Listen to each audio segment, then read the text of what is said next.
memang budaya saya ini kan orang meskipun Jawa Barat ya, tapi Jawa juga ya. Saya kan Cirebon gitu. Jadi di kelas itu sering dia mendengarkan. Kalau teman-teman yang asli Saudi kan, wah rame gitu kan. Ya itu seperti yang Ustadz Kaisar katakan. Budi kamu paham nggak, ngerti nggak, kenapa diam aja? Loh, iya gimana mau motong dosen ya, nggak sopan. Dosen mau ngomong, duktur gitu kan.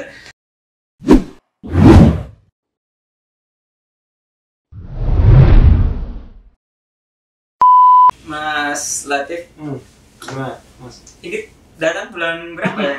Saya datang tanggal 30 Desember 2019, jadi 4 bulan yang lalu, 5 bulan yang lalu ya. Gimana kesan pertama tiba di kota Riyadh?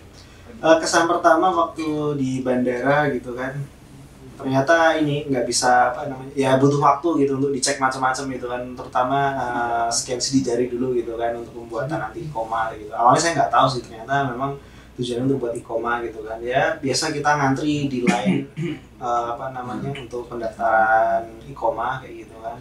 Terus sempat kedetek di tas Ane kayak ada yang dicurigai gitu, akhirnya saya suruh minum dulu, dicek lagi, alhamdulillah aman gitu kan.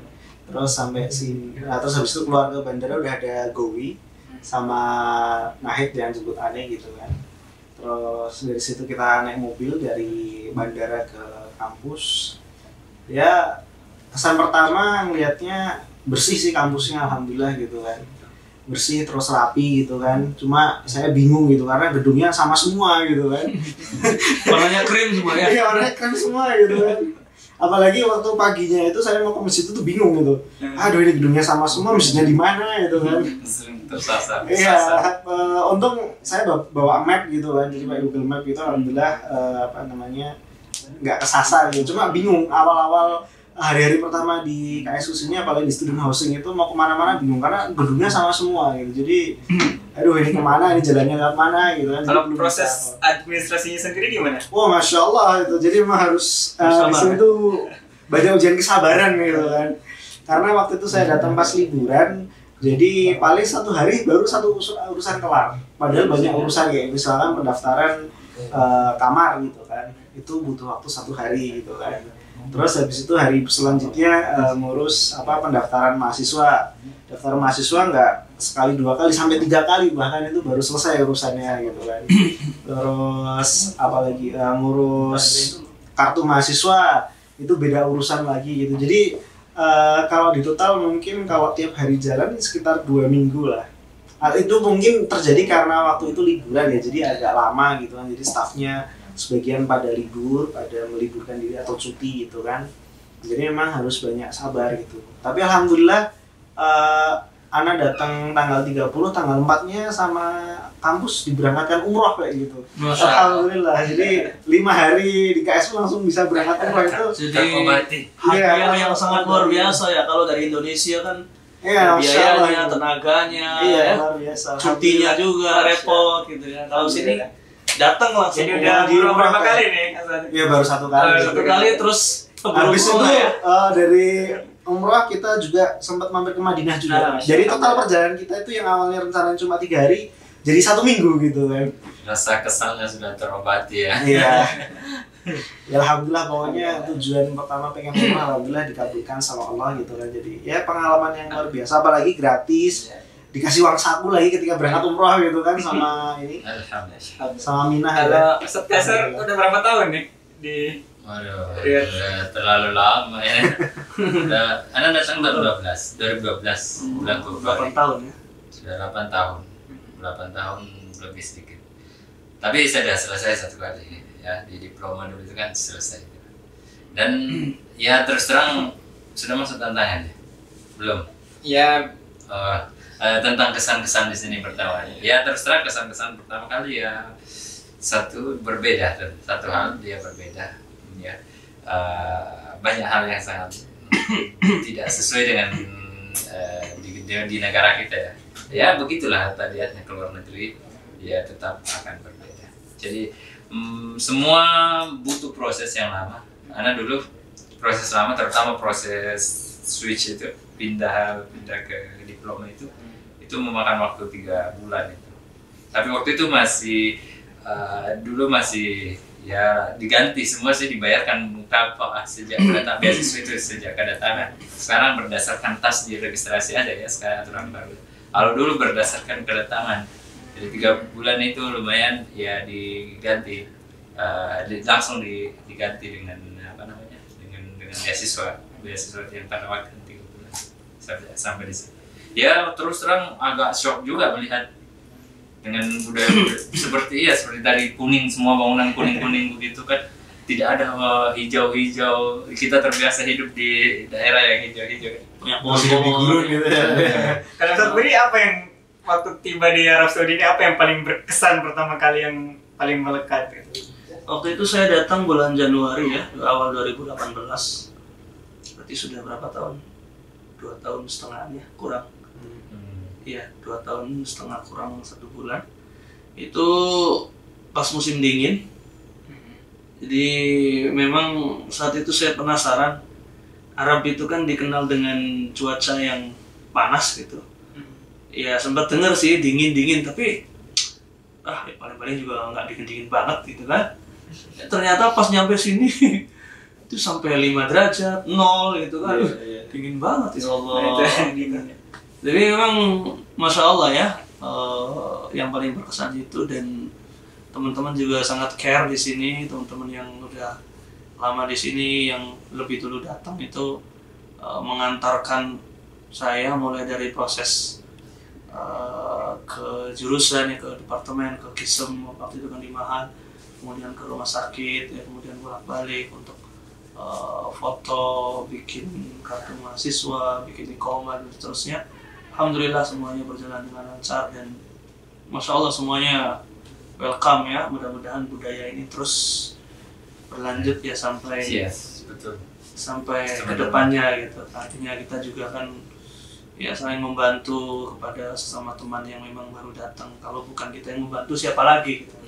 Ini juga jadi amal baik bagi ya teman-teman yang satu hal yang bagus sekali Anda lihat tentang sesama mahasiswa Indonesia di KSU ini, keakraban sesama mereka.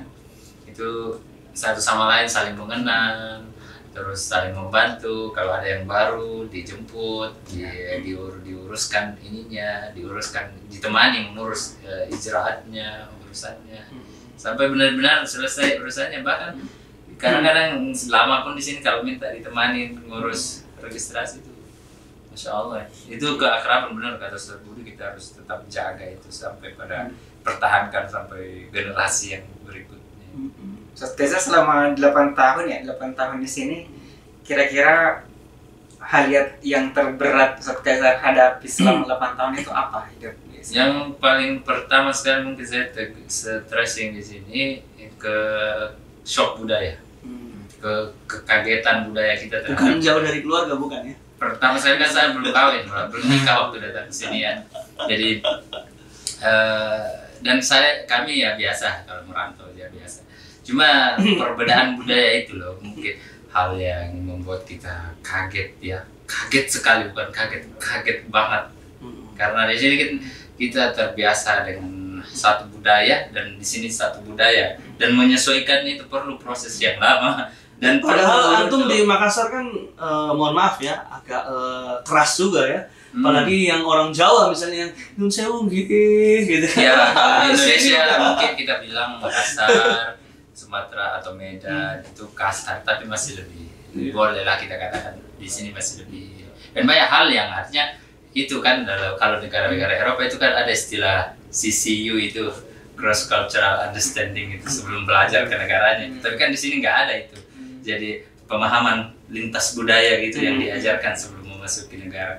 Ya misalnya saya kasih contoh konkret misalnya. Ya yang kadang-kadang membuat kita kurang srek di sini ya, misalnya ngasih barang orang dengan melempar misalnya. Ya makanan atau apa. Ngomong dengan suara tinggi ya. Ya ngomong suara tinggi mungkin biasa kita jumpai di sana di Sulawesi, tapi kalau misalnya yang memberi sesuatu dengan melempar misalnya, ya melempar, ya, itu satu hal yang sangat membuat saya kaget di sini ya, kaget. Dan terutama dalam suasana belajar juga, yang kita kan terbiasa dengan suasana belajar di Indonesia yang kalau dosen ngajar kita diam dengar jangan motong. Kalau di sini Kita tidak motong-motong dan tidak bertanya pada saat pertanyaan itu terlintas. Disangkanya nggak paham. Kita disangka nggak paham, malah ditegur sama dosen, kamu nggak paham ya, kok kamu nggak ngomong, kamu diam. Ada waktu itu bilang, ya karena kami itu terbiasa di budaya tidak sopan. Monggo gitu ya. Silakan. Ada orang lagi jelaskan ya kita diem aja gitu. Dia bilang nggak bisa begitu katanya, kata dosen, kamu harus menyesuaikan dengan budaya di sini. Nah itu Anda bilang, bagi itu juga berat itu menyesuaikan itu. Memotong-motong dosen itu masih suatu hal yang tabu bagi saya dan terbiasa di negara. Motong-motong terus sambil nongkrong begini kakinya nih. Jadi hal yang di sini misalnya budaya-budaya seperti itu membuat kita kaget dan menyesuaikannya itu. Misalnya basa-basi. Di sini orang terbiasa basa-basi ya. Mujamal istilahnya mereka. Kalau kita tidak ada istilah basa-basi, to the point kebanyakannya kalau mau ada sesuatu. Di sini orang justru nggak nyaman kalau nggak ada basa-basinya, tidak enak menerima kita kalau tidak ada basa-basinya. Muji-muji, doa-doa, dan Anda suka yang sih doa-doa itu, doain orang.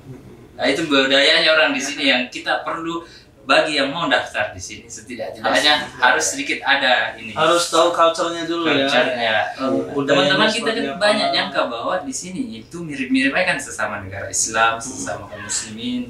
Ya udah sama di sini enggak sama. Karakternya lain di sini orang. Kalau Mas Latif, apa yang dihadapi tantangan di perkuliahannya gimana? Yang pertama yang pasti kan saya di sini nggak begitu bisa bahasa Arab ya. Terus semua pengumuman itu dalam bahasa Arab kayak gitu kan. Nah mau nggak mau saya harus belajar gitu kan. Alhamdulillah saya punya kesempatan untuk belajar di Ma'had kayak gitu kan. Jadi pagi sampai siang ini belajar di Ma'had, kemudian kalau malam saya belajar engineering kayak gitu kan. Jadi tiap hari seperti itu gitu kan. Ya alhamdulillah sedikit demi sedikit bisa. Taufik dulu itu sampai 2 tahun selesai, Masya Allah. Iya, jadi memang apa ya, butuh perjuangan sih. Itu yang paling berat sebenarnya dalam faktor bahasa. Kalau misalnya kayak lingkungan keseharian, karena saya pernah tinggal di lingkungan yang multicultural kayak gitu kan, pernah tinggal dengan orang Amerika, dengan orang Perancis kayak gitu. Jadi ya tiap negara pasti punya karakter sendiri-sendiri kayak gitu kan. Tinggal kita bisa adapt atau nggak bisa adaptasi atau enggak gitu kan. Dan bukan persoalan Arabnya dan Indonesianya, itu persoalan kita dan budaya asing. Sebenarnya dari kita sendiri kita bisa kita bisa adaptasi nggak, kita bisa menyesuaikan lingkungan nggak kayak gitu kan. Ya paling beratnya menurut saya faktor bahasa itu sih, yang karena ini masih pemula gitu kan. Jadi kalau ada pengumuman gitu ya kadang meraba-raba ini maksudnya apa gitu, ini sedikit-sedikit diartikan gitu. Tapi memang kalau teman-teman pengen belajar ke Saudi setidaknya punya bekal bahasa Arab, meskipun teman-teman kuliahnya di engineering ataupun di science kayak gitu, tetap punya perhatian, punya bekal bahasa. Kalau enggak nanti kesusahan sendiri ya gitu. Misalnya kita misalkan di jurusan kita semua bahasa Inggris, tapi ketika kita ngurus administrasi bahasa Arab gitu kan, kita keluar kampus bahasa Arab kayak gitu kan. Jadi kan nggak mungkin setiap ada kalimat kita minta untuk ada yang menerjemahkan. Iya, benar sekali. Tapi sebenarnya gimana sih perbedaan sistem pembelajaran di Indonesia yang paling dasar antara di Indonesia dan di Arab Saudi ini, dari segi sistem pembelajaran? Iya, kebetulan saya juga pernah kuliah di kampus Indonesia ya, dan sebelum kesini juga sempat ambil S2 di IAIN di Cirebon.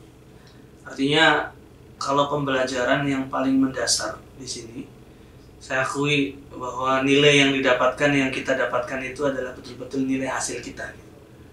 Jadi di sini kita nggak ada itu istilah ujian itu bisa nyontek misalnya.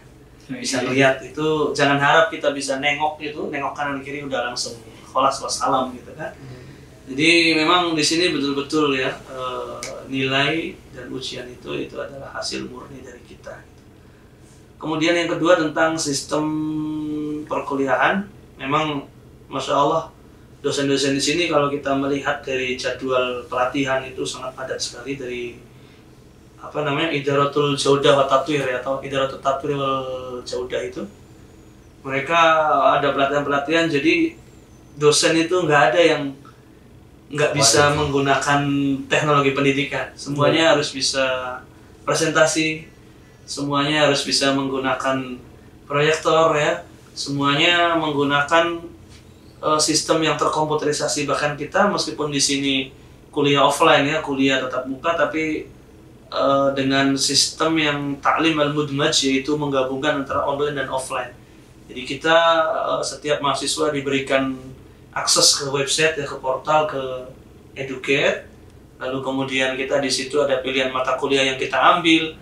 Ya kita juga ambil daftar asrama. Kita juga di situ ada daftar mukafa'ah, kemudian daftar nilai. Semuanya ada di situ, jadwal ujian juga semuanya tercantum. Jadi memang sudah tersistem dengan rapi dan bagus. Ya, jadi betul-betul dinamakan Smart Campus itu ya sangat terasa sekali. Terlebih lagi fasilitas internet di sini sangat luar biasa ya, unlimited ya. Baik di asrama maupun di kampus. Kayaknya khusus KSU aja ya, khusus kalau universitas lain. Kampus-kampus lain hampir ya seperti di King Abdulaziz ya. Mungkin ada yang enggak gitu, cuma ini kita bicara di kampus kita ya. Jadi memang kerasa sekali gitu, apalagi akses kita diberikan fasilitas untuk mengakses jurnal tingkat dunia yang tidak semua orang itu bisa mengaksesnya gitu kan. Kita di sini bisa karena kampus sudah berlangganan dengan pengelola jurnal tertentu. Seperti salah satu contoh di Elsevier itu memang bisa diakses dari sini. Kerasa sekali ya, memang betul-betul kampus internasional dengan yang enggak itu kelihatan gitu. Apalagi referensi ya. Referensi di sini perpustakaan kita 5 lantai dan sangat lengkap. Di sana ada 6 lantai ya. Perpustakaan itu sangat luar biasa, Masya Allah, buku apa saja di situ kita dapati ada, ya kita juga bisa bebas di situ. Kecuali sekarang ya, dari corona. Dan itu saya pernah mengalami ya kuliah di kampus dalam negeri di Indonesia. Ini bukan berarti bermaksud untuk menjelekkan ya, tapi ini kan ya tadi pertanyaannya perbandingan gitu kan. Jadi fasilitas di sini punya satu kartu mahasiswa itu bisa untuk segalanya, termasuk untuk pinjam buku. Jadi nggak usah kita mendaftar sebagai anggota perpustakaan, menyerahkan foto, nyetak kartu anggota, bayar lagi gitu, nggak ada. Kalau kampus di Indonesia kan masih banyak yang begitu ya, daftar lagi, bayar lagi, ya. Lalu kemudian kalau lulus harus nyumbang buku misalnya 5, 10 berapa gitu. Kalau di sini enggak, mahasiswa itu ya cukup satu kartu dan di situ bisa bebas mengakses, ya boleh pinjam buku, ya tentunya dibatasi waktu ya 1 semester, ya. Semuanya dapat diskon makan juga ya, Ustaz ya? Iya, kartu mahasiswa. Sudah terintegrasi juga, misalnya kita makan di kantin ya, karena ada subsidi maka menggunakan kartu mahasiswa, tinggal pakai barcode itu, semuanya ada. Dan apapun kita semuanya sudah terkomputerisasi di sini, sudah sangat bagus ya. Makanya ketika terjadi adanya wabah ini nggak terlalu gagap ya, nggak terlalu kaget. Karena memang dosen-dosennya juga sudah dilatih untuk bisa menggunakan beberapa aplikasi online, ada Zoom, ada Microsoft Time, kemudian juga ada Blackboard juga yang sudah bawaan dari kampusnya di portalnya gitu. Jadi ketika sudah terjadi seperti ini ya sudah tinggal jalan saja. Cuma tantangannya itu aja pada saat pengajaran itu menggunakan bahasa. Ada saat pengajaran. Ya saya akui, saya sendiri sampai sekarang itu kan memang budaya saya ini kan orang meskipun Jawa Barat ya, tapi Jawa juga ya. Saya kan Cirebon gitu. Jadi di kelas itu sering diem mendengarkan. Kalau teman-teman yang asli Saudi kan wah rame gitu kan. Ya itu seperti yang Ustadz Kaisar katakan. Budi kamu paham nggak, ngerti nggak, kenapa diem aja? Loh, iya gimana mau motong dosen ya, nggak sopan. Dosen mau ngomong, duktur gitu kan. Ya kan Anda pikir juga kapan selesainya pelajaran ini kalau begitu-gitu. Jadi saya kalau misalnya ditanya ya saya jawab gitu kan. Kalau nggak ditanya ya sudah diem aja. Jadi gimana sebenarnya pengalaman Ustadz Kaisar bermuamalah dengan dosen, dengan para pengajar saya? Gimana cara mereka memperlakukan mahasiswa asing? Khusus bagi kami ya di kuliah kami atau college kami itu kan mungkin kita bisa bilang 98% kali orang Saudi semua. Jadi suatu hal yang aneh itu kalau kita masuk dengan hidung seperti ini. Mungkin pertama-tama itu semua mata memandang ya, wah ini bangsa apa ini, bekerja atau apa ini. Kalau kita masuk ya semua mata memandang lah, karena kita ras tersendiri di situ. Mungkin ada orang asing satu, orang Afrika ada satu, mungkin Afgan satu, tapi Indonesia itu hal yang asing sekali. Nah kalau kita di kuliah kami ya, di fakultas kami itu ada juga beberapa jurusan, ada jurusan business administration, ada jurusan ekonomi, ada jurusan public administration, 3 jurusan utama. Nah, nanti ada ekonomi Islam di S1 itu, perbankan Islam, jurusan konsentrasi. Nah, di situ karena ketidakterbiasaan berinteraksi dengan orang-orang asing, jadi itu agak susah bagi kita ya, orang asing ya, karena mereka jarang berinteraksi dengan orang asing. Meskipun secara di apa namanya, manajemen perkantorannya itu bagus sekali kalau di kuliah bisnis itu. Cuma dalam urusan misalnya ketika berhubungan dengan akademik, mungkin memerlukan suatu hal yang panjang karena kan dosen itu tidak terbiasa dengan orang-orang asing. Lagian juga karena seperti itu keadaannya, maka mereka menggunakan bahasa Ammiya di pengajaran. Seperti kan dosen-dosen kan orang Arab, misalnya khusus sekarang saya berbicara tentang ekonomi.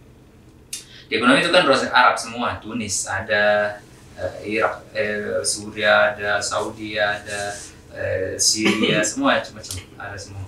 Nah, kalau dia ngajar itu masing-masing pakai Ammiyanya, kecuali orang Tunis ya, karena Tunis itu tidak dipahami oleh orang Saudi Ammiyanya. Jadi mereka itu dia berusaha untuk ngomong dengan lahja Saudi juga, ya kalau orang Tunis. Nah, misalnya sudah itu tadi ada yang mau bilang itu yang semester pertama di magister diajar matematika ekonomi dengan orang Syria yang menggunakan bahasa Ammiya Syria. Ya Allah, termasuk itu beban berat sampai anak harus itu withdraw. Saya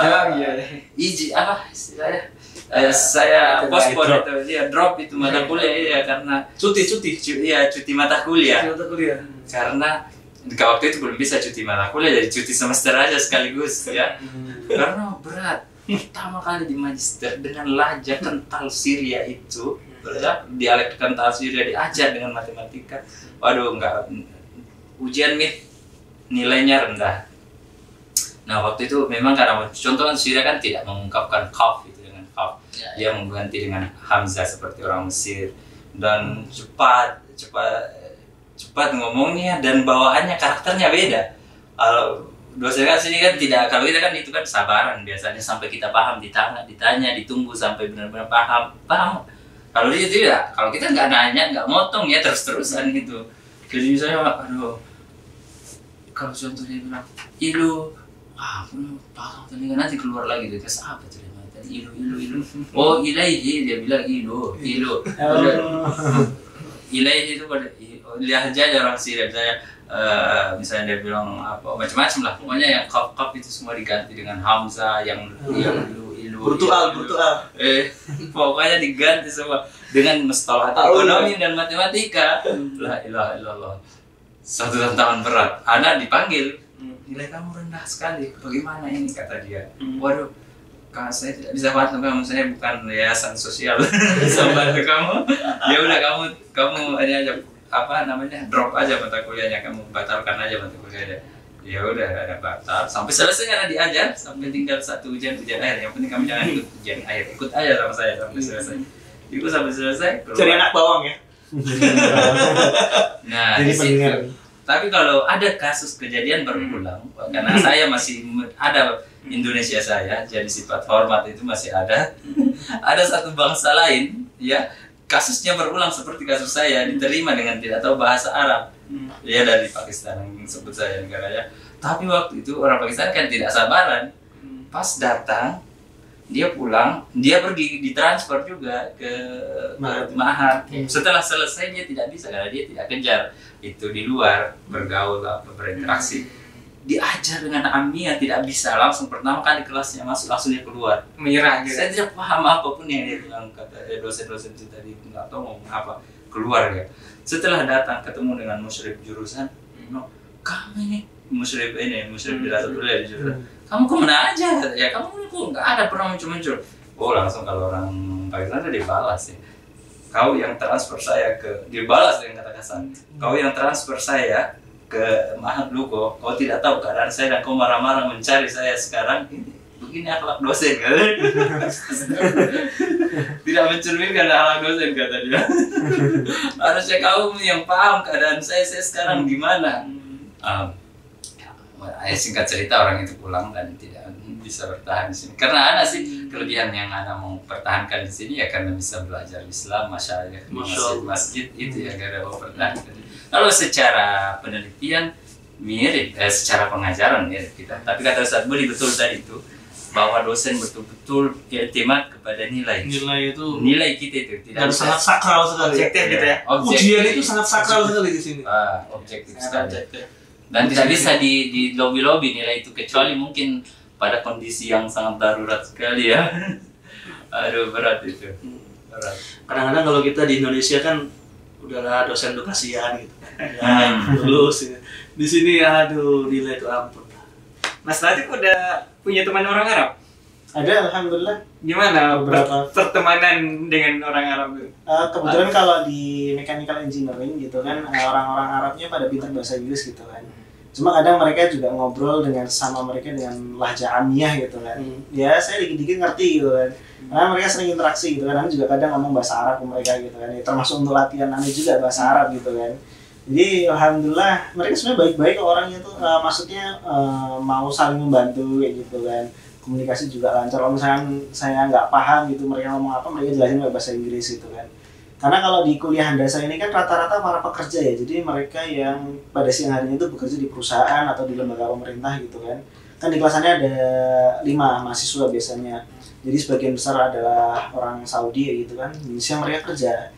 Jadi mereka udah biasa dengan penggunaan bahasa Inggris kayak gitu. Tapi amiyah itu terus terang mudah. Yang penting antum, kalau antum dengar kata-kata yang antum tidak paham sama orang Arab, tanyakan apa maksudnya dan kapan penggunaannya. Jadi dia akan ajar dengan mudah sekali amiyah itu. Dengar aja amiyah itu. Yang penting antum jangan kebawa itu bahasa Kreol itu. Bahasa Kreol ya. Iya, tapi yang pasti sebenarnya orang Saudi itu baik-baik. Kalau misalnya kita baik sama mereka, mereka juga akan baik banget sama kita. Nah, itu sih orang Saudi kalau misalnya udah baik banget gitu. Kalau kita baik banget.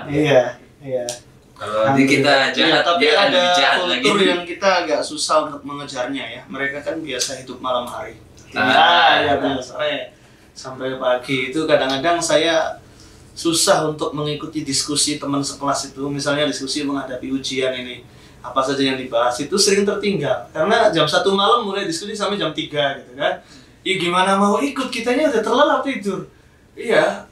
Kalau saya balas jam 7 pagi, mereka nya tidur gitu kan. Nanti balasnya, Budi kamu kemana aja? Dan di malam kita ngobrol. Itu masalahnya nanti kalau kamu saya telepon kok nggak diangkat-angkat. Telepon jam 1 malam. Kita ke bawah di sini. Di Indonesia lagi untuk menyesuaikan lagi pada saat balik gitu. Dan kemarin kita di handasa itu ujian final exam itu ujian akhir itu mulainya jam 8 sampai jam setengah 12 malam itu ujian itu. Jam 8 dijelasin dulu gitu kan. Ini kalau saya sih malam itu kuliah. Jadi ya, tadinya kuliah itu jam 1 siang sampai jam 3. Kemudian setelah corona ini kan online ya pakai platform. Itu mahasiswa semuanya sepakat sama dosen mulai jam 8. Oh gitu ya. Kadang-kadang diundur mulainya jam 9, selesainya jam 11 malam. Coba. Jam 11 malam kita udah ngantuk-ngantuk ya. Mereka tanya, Budi mana Budi? Aduh, udah ngantuk-ngantuk ini.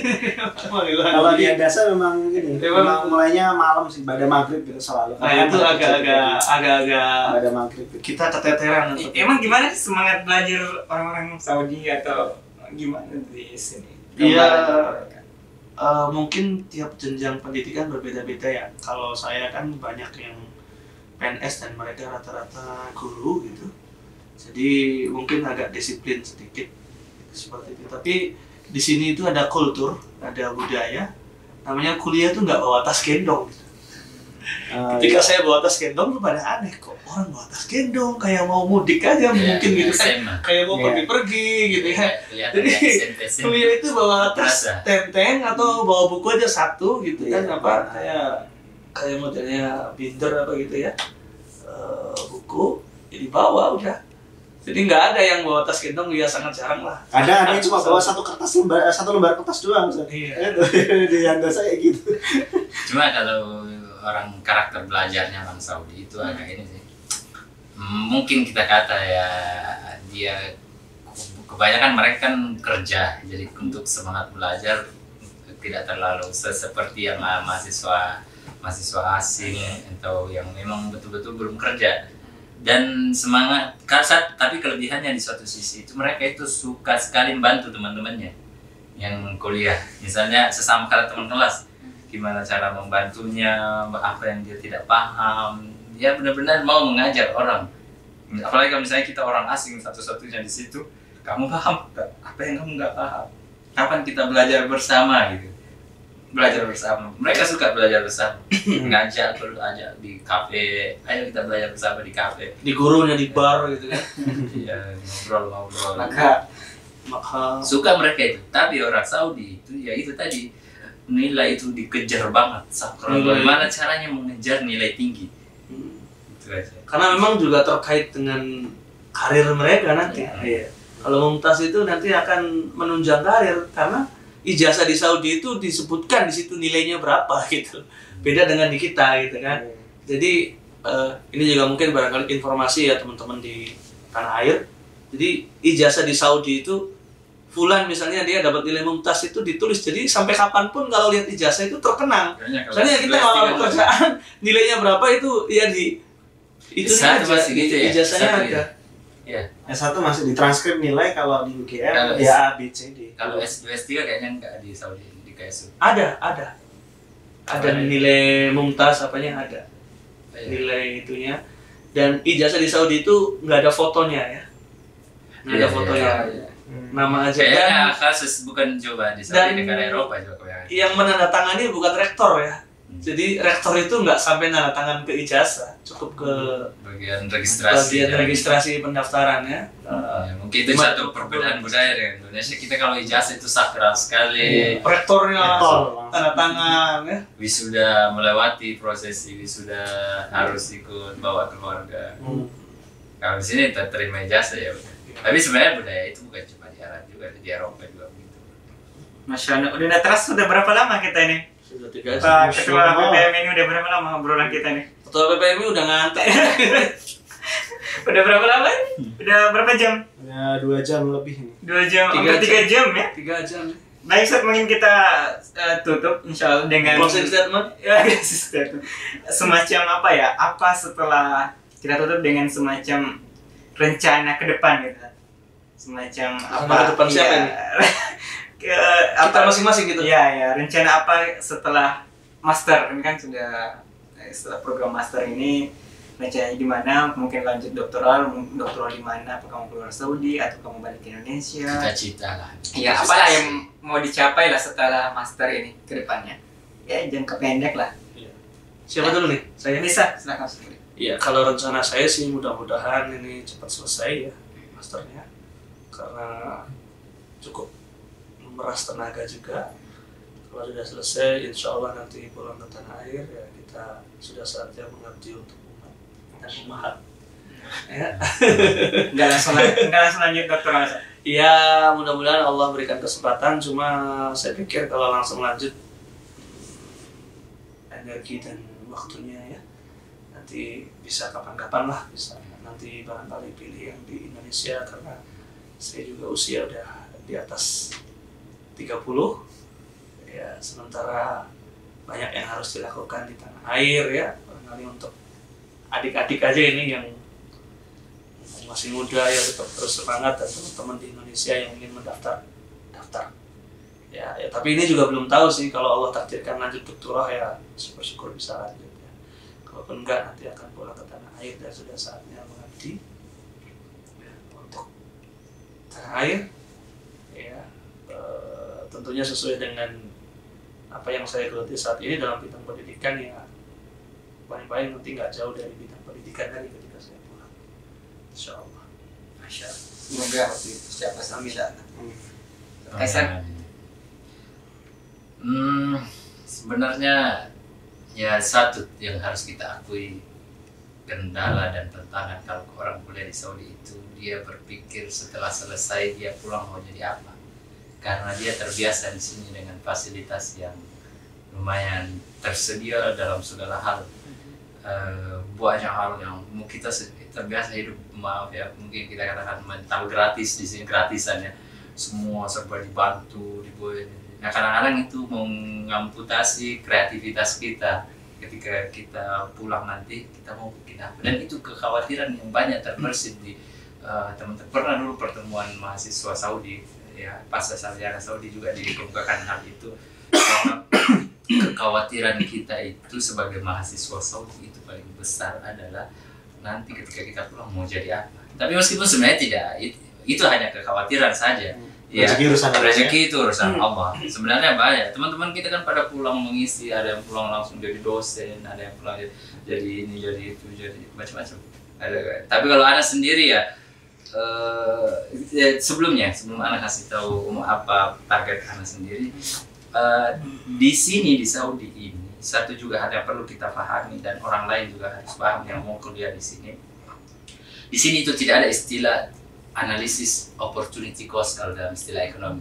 Biaya peluang di sini nggak ada hitungannya. Biaya peluang itu maksudnya ketika saya memilih pilihan A dan meninggalkan pilihan B, saya akan mendapatkan keuntungan berapa besar di pilihan A ini dan kerugian di pilihan B.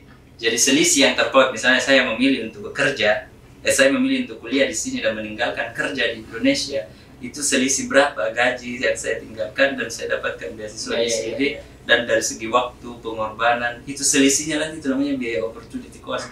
Kalau kita tidak bisa, kalau di Saudi ini kita tidak punya analisis itu. Orang Saudi dan orang Arab kebanyakan tidak punya analisis opportunity cost itu, karena mereka bukan time is money, mereka itu kan waktu cost life. Jadi ya itu dulu, datang sekarang.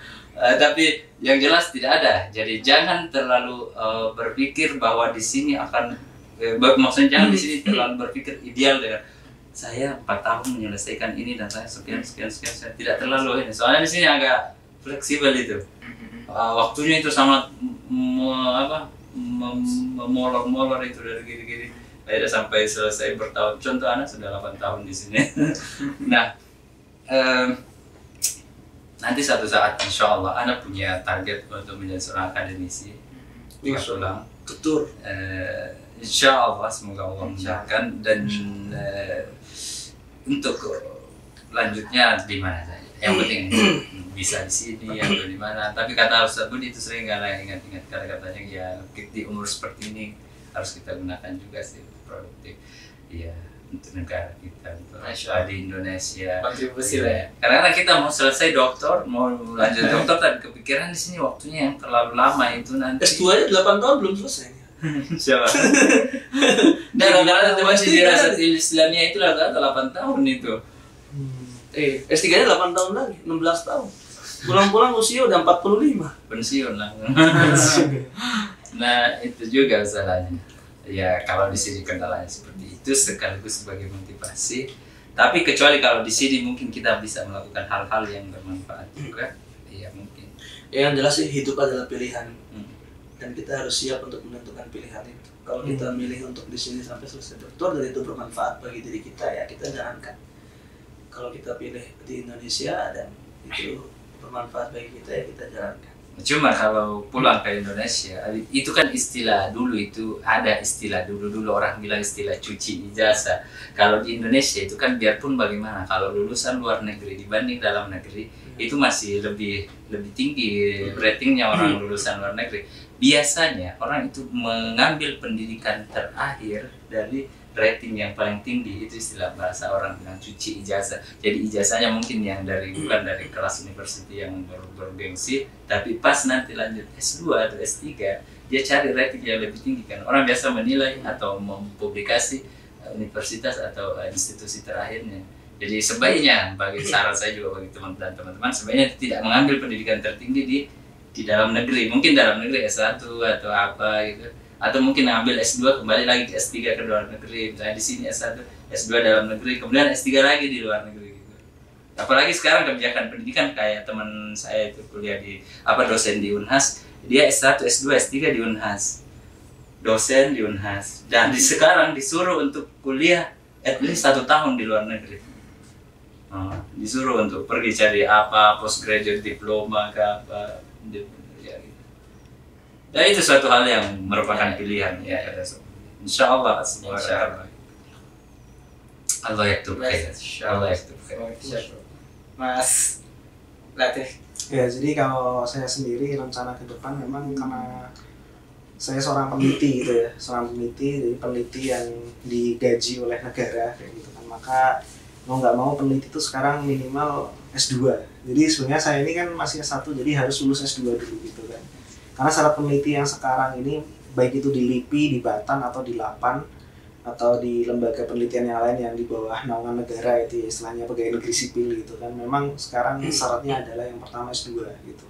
Jadi kalau memang mau jadi seorang peneliti emang harus punya gelar master dulu gitu kan. Nah setelah itu mungkin beberapa tahun kemudian akan dinaikkan lagi standarnya jadi S3 gitu kan, minimal S3 untuk jadi seorang peneliti. Maka di sini kantor saya sendiri Batan meminta saya kalau bisa langsung S3 gitu. Jadi jangan berhenti di S2, jadi langsung sekalian cari S3 di luar negeri sekalian kayak gitu. Karena bermanfaat juga nanti kan ya. Iya, insya Allah bermanfaat, karena juga penelitian sekarang di Indonesia adalah bukan menggunakan anggaran negara, tapi bagaimana caranya seorang peneliti itu bisa menarik dana dari luar negeri untuk digunakan penelitian di Indonesia supaya tidak menjadi beban negara kayak gitu. Udah sekolah tinggi-tinggi ya sebisa mungkin bisa mencari dana sendiri untuk penelitiannya yang digunakan untuk memajukan bangsa kayak gitu sih. Jadi insya Allah ya mudah-mudahan setelah lulus S2 insya Allah bisa lanjut S3 gitu kan, baru pulang ke Indonesia. Seperti itu sih insya Allah. Insya Allah. Masya Allah, semoga bermanfaat ya obrolan kita pada malam hari ini, dan teman-teman di Indonesia bisa mengambil manfaat yang banyak